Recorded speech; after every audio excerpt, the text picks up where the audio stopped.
In case you didn't know, I love reading romance. It doesn't really matter if it's big romance or small romance, or if it's spicy or non-spicy romance. Just give me any kind of romance and I will devour the book. And all that gives me the qualification to give you the ultimate guide to TikTok romance books. Let's go. Hi, hello, and welcome everybody to a brand new video, and we're talking about romance books. What could be better? I picked out a bunch of romance books, specifically romance books that you see on the internet already, just so that I can tell you if they're worth reading and what kind of group of people they're targeted towards. I'm gonna tell you some tropes. I'm gonna tell you what book series are about. I'm gonna tell you if some things are worth the hype or other things are not worth the hype. I have a bunch of books on my desk right now that we're gonna talk about together. So I think we're just gonna start and go straight ahead and start with the books. Let's start with the book series that I feel like TikTok and Bookstagram both really love, and I really didn't. The Summer I Turned Pretty. This is a love-hate relationship for me because it's just not my cup of tea. We have a love triangle, we have kind of enemies to lovers, brothers, stuff going on. It's a lot. If you've seen the Amazon Prime show that exists, I'm not sure. I haven't seen anything except for the first season. I'm pretty sure there's a second season, maybe even a third season. I heard they're gonna change the ending of the third book. I am not sure. Maybe they said that so that people aren't like, I know who Belly's gonna end up with. Essentially, we have Belly and she cannot decide which brother she likes more. That's the plot of this book. We have spice-free YA romance, which is kind of rare for TikTok romances because most of them are either like semi to very spicy. So these are not though. These are spice-free YA. They're a good fun time, really quick to read, and just overall easy. These are easy books. And then we're gonna go into the second and last spice-free thing that we're gonna talk about together. Better Than the Movies by Lynn Painter. This is an incredible book. Lynn Painter writes books that feel like rom-com movies. That's just it. This is a rom-com movie in a book. If you loved The Duff, this kind of feels like a mixture of The Duff and every single other romance movie that was ever created. It's beautiful. It's about Wes and Liz, and they kind of have like a hate relationship and also like a childhood crush situation. It's really cute. It's just overall lovable and sweet and kind and nice. This is a cute one if you want something to like start out with romance. This would be the place to start. I feel like for the rest of these books, we're gonna go and sort by author, but also kind of like by tropes. So we are going to start with the queen of small town romances, and that is Elsie Silver. These are so many books. These are all the Elsie Silver books that I own. There is another series that she wrote that is also very great. It's this one. She writes small town romances that are all connected. So if you don't know what small town romances is, don't worry, I got you. We are in a small town and the main character is almost always working on a farm or just like in general involved in small town life or wants to go back to small town life roots. The main series of Elsie Silver that you might probably know is the Chestnut Springs series. This is a series about different people who all live in the town Chestnut Springs, who either work on the farm, who all are like in some kind of way connected to each other. They're all like friends and family, and you have each and every one of these people. You have different brothers that have different relationships. Every single book in these is just one couple coming together, and then you have the next books in these series, and you have all the tropes. Like you have some are single dad, some are second chance, some are enemies to lovers, grumpy sunshine. Everything you want is in here. And some of the guys are also cowboys. So if that sounds like your cup of tea, it is. These books are, I would say, for cutesy little romance books, these are very spicy. If you're not used to spicy books, these are very spicy. However, if you like read dark romance, I wouldn't say these are very spicy books to you. But they have like 4 to 6 spicy scenes each that are very descriptive and sometimes involve some more advanced stuff. I'm gonna just leave it at that. And then you have the new book by Elsie Silver, which is Wild Love. This is part of the Rose Hill series. It's brand new. And as far as I know, it's all single dad romances in a small town. But this one, for example, is like a rich billionaire romance, and he comes back into his small town because he wants a slower life after his app kind of blew up, and now he's really rich and he just wants a quiet small town life. So that's what this one is. Also very cute. I'm just gonna say it once now. all of these other books are spicy. They all have spice in them. So let's move on.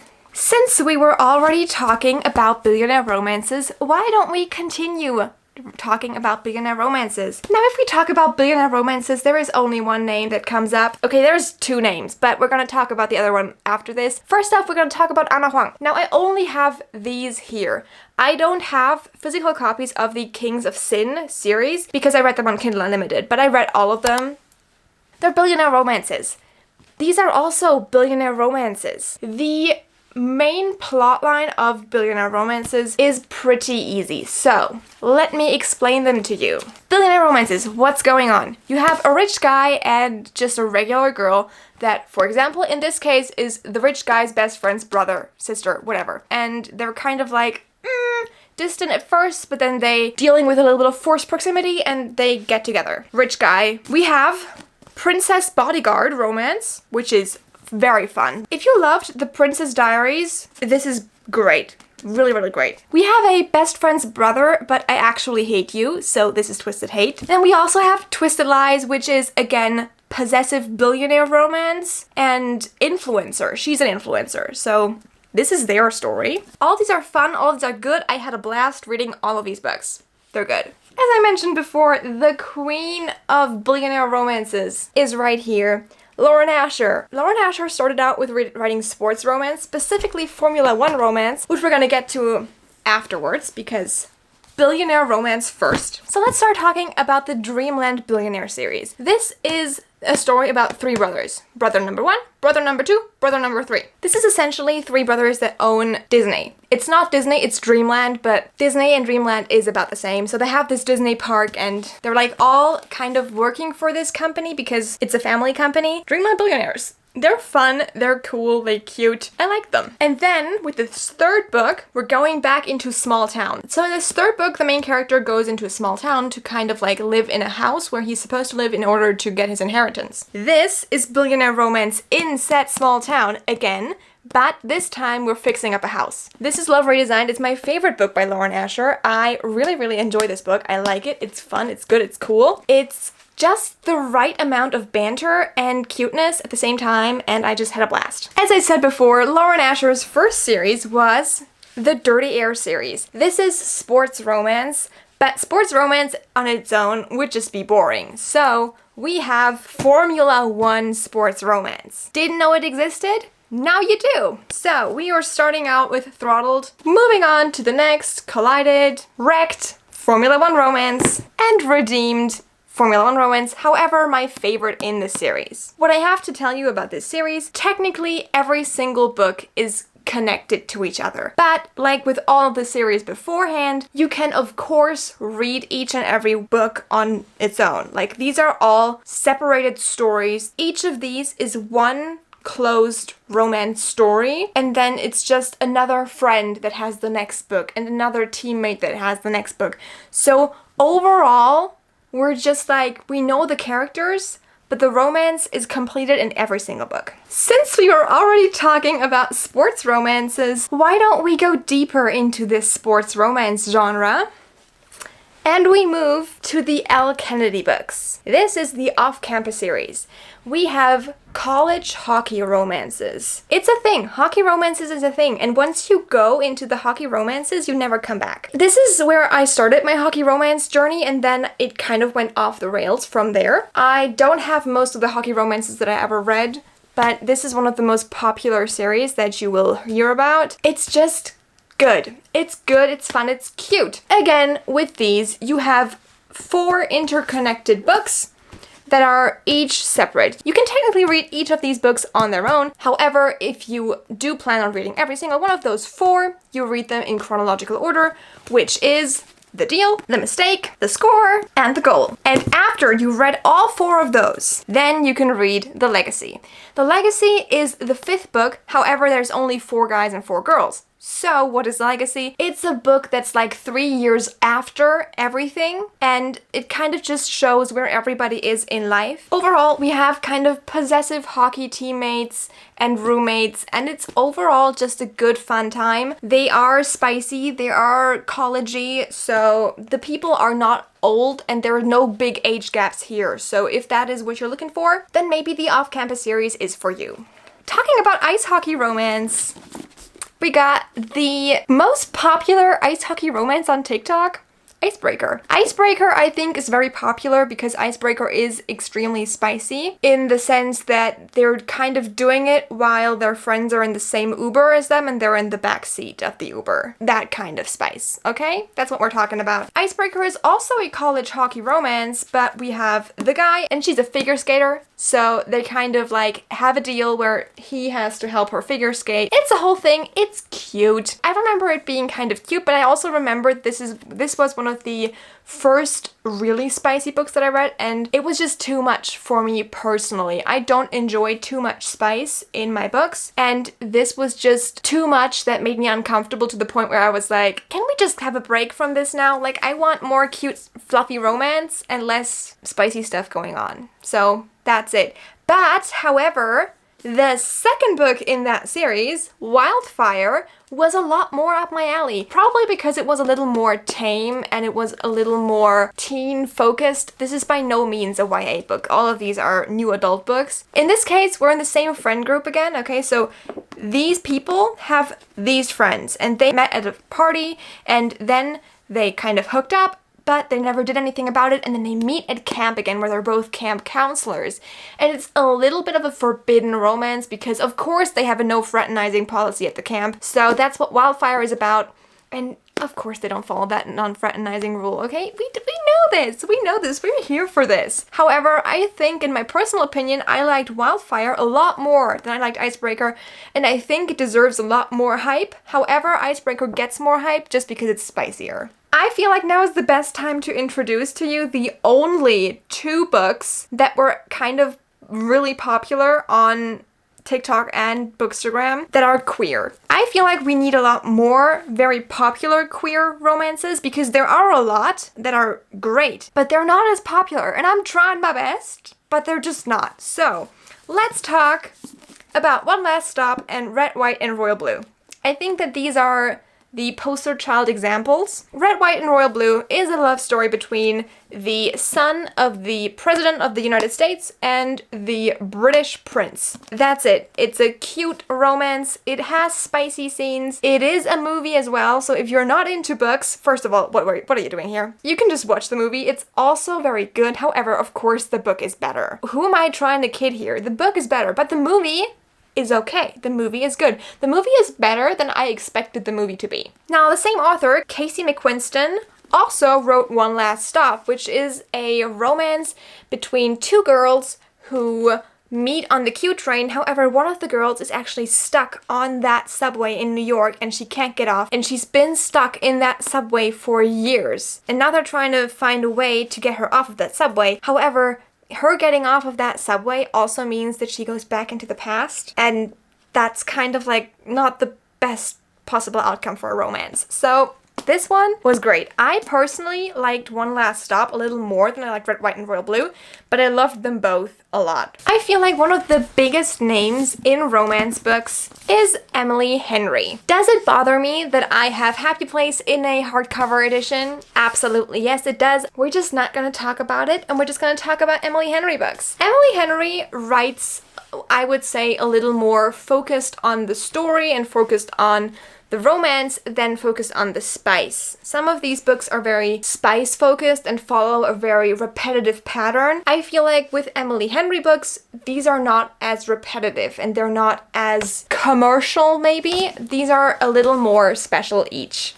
So we have, I think the first book I ever read by her is People We Meet on Vacation. It's exactly that, 2 people on vacation and they meet there. The second book I read was The Beach Read. This was personally my favorite by her. I really like this. It's two authors on like a writing retreat, not really, but they meet up and they decide to write together or like use each other to write their own book faster. It's really fun. I love this. Then we have Book Lovers by Emily Henry. This is also really cool. It's about a literary agent and an editor who kind of like work together in a small town. Again, it's cute. They kind of fixer up a bookstore together and work out their entire lives. This was also very fun. And then her newest and latest book was Happy Place. I know that a lot of people love this so much. I personally didn't love this as much as other people did, but it's still a good book and I had a good time reading it. It is about two people who are broken up, but they still have to go to their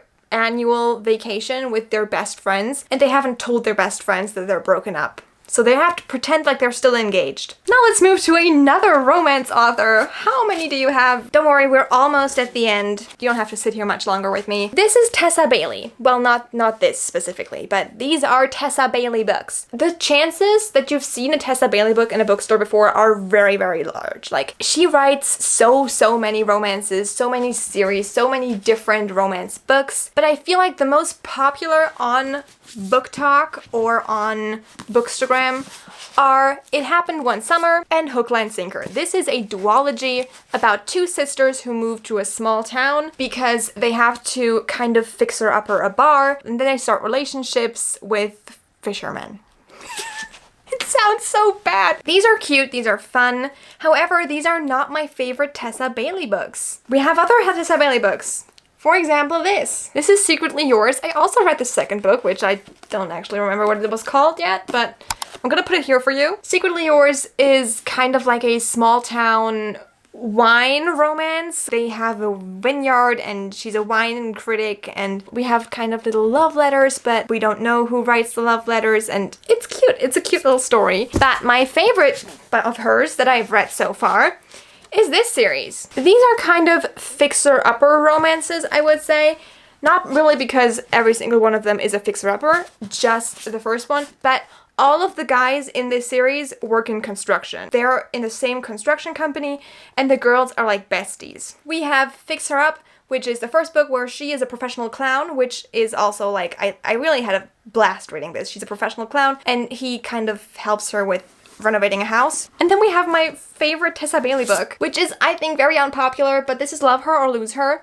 And these two are married, but they are having really like hard struggles in their relationship, and she is thinking about leaving him, so they go to couples therapy and try to fix up their relationship again, and it's just cute. And then we have the last one, which is Tools of Engagement. I really like this one as well. It's similar, small town romance, construction, but this one was kind of single dad, even though he was like a single uncle, but he still had a kid that he was taking care of. I had a lot of fun with this one as well. And with that, we're already at the last romance author that we're gonna talk about today, and that is, of course, none other than Ali Hazelwood. So, for Ali Hazelwood books, you have to know Ali Hazelwood is a scientist, which is why she writes a lot of science-y books. These are all science-y romances. Well, this is a chess romance, also a YA romance.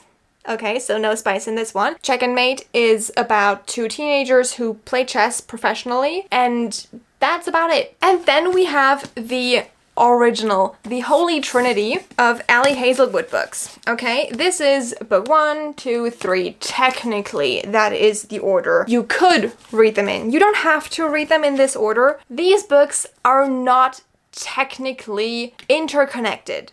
Now, however, in the third book, which is Love Theoretically, people from the love hypothesis kind of reappear in this third book. Do you need this knowledge? No. However, if you plan on reading all three of them, I would suggest you read them in the following order: The Love Hypothesis, Love on the Brain, and then Love Theoretically third. Between these three books, I have one of them that I didn't personally like much, and that is Love on the Brain. It's just not my favorite. I didn't like the ending in this book at all. I thought it was very, like, weird.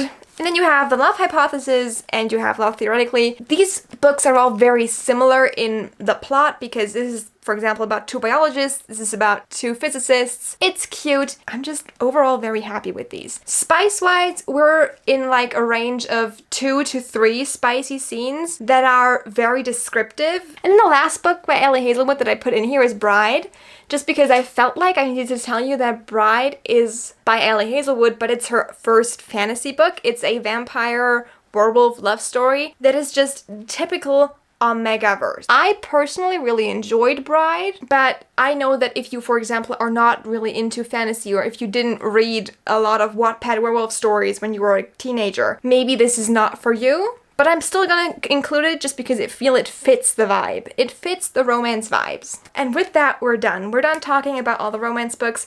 I hope you enjoyed. I hope you find some new books, maybe, or maybe it just helped you to understand where to start with some of these series. Or if you're just listening to my voice because you think it's calming and you can fall asleep. I don't know. But no matter what you did, I hope you had an awesome day. If you did enjoy this video, remember to leave a like, follow me if you don't already, and I will see you for the next video that I make. Goodbye, everybody! By the way, right now, by the time I'm filming this, I'm also reading Magnolia Parks, but by the time you're seeing this, you've already seen me post the video about Magnolia Parks. It's confusing because I'm pre-recording, okay? I'm pre-recording so hard that I don't know what I'm doing right now. Anyway, I hope you have a nice day, and I will see you soon. Bye!